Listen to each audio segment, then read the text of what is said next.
The Mekong River is the veritable backbone of the Asian Peninsula.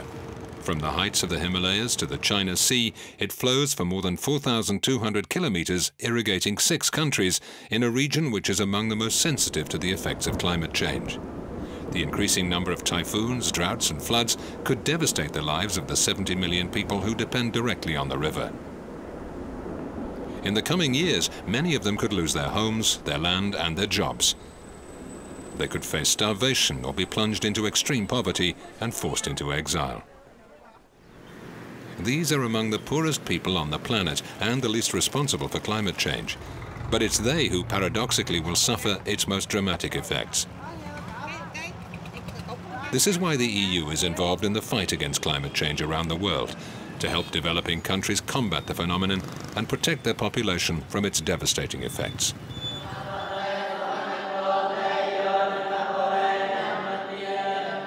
This is Cambodia. The country is undergoing significant deforestation. Widespread massive tree felling has a negative effect on the climate and leads to soil erosion and, consequently, a greatly increased risk of flooding. But there are reasons for hope. To witness them, we need to travel upriver. This remote village on the banks of the Mekong is home to a community which lives entirely on the resources of its natural surroundings. Recently, it was given a mission: patrol the forest to detect the theft of trees. I'm responsible for overseeing this area of forest. Several times we found traces of illegal logging. When this happens, we explain to people that it's strictly prohibited. It's happened 5 or 6 times. The Forestry Administration has given villagers a territory of more than 1,800 hectares to manage. There's one condition: they must commit to managing it sustainably and never to fell trees without permission. In return, they can freely gather all non-timber forest products. The government's idea is that the more villagers benefit from these smaller products, the more interest they'll have in protecting the forest. Today we agreed to protect the forest because we know we can benefit from mushrooms, bamboo, honey and other products to meet our needs. The European Union supports this process by funding an NGO's project to help people in rural areas create these forest communities and better market their forest products. It's one way to reconcile the fight against poverty and the protection of the forest and its role as a climate regulator. We leave Cambodia and head for Vietnam. Before reaching the South China Sea, the Mekong opens up into a vast delta. It's Vietnam's grain store. Here, flooding is an increasing threat because of climate change. Some communities live below the level of the river, and people must be made aware of the danger. This is the school at Long Toi. It's the end of the academic year, and as schools do everywhere, they're having a party. But here, the beginning of the holiday coincides with the arrival of the monsoon rainstorms. So they take this opportunity to remind children of things which one day could save their lives. It's important to organize such events because here most children live in homes along the riverbanks. Many also have to come to school by boat, so we strive to raise awareness of the risks and the proper behavior to adopt.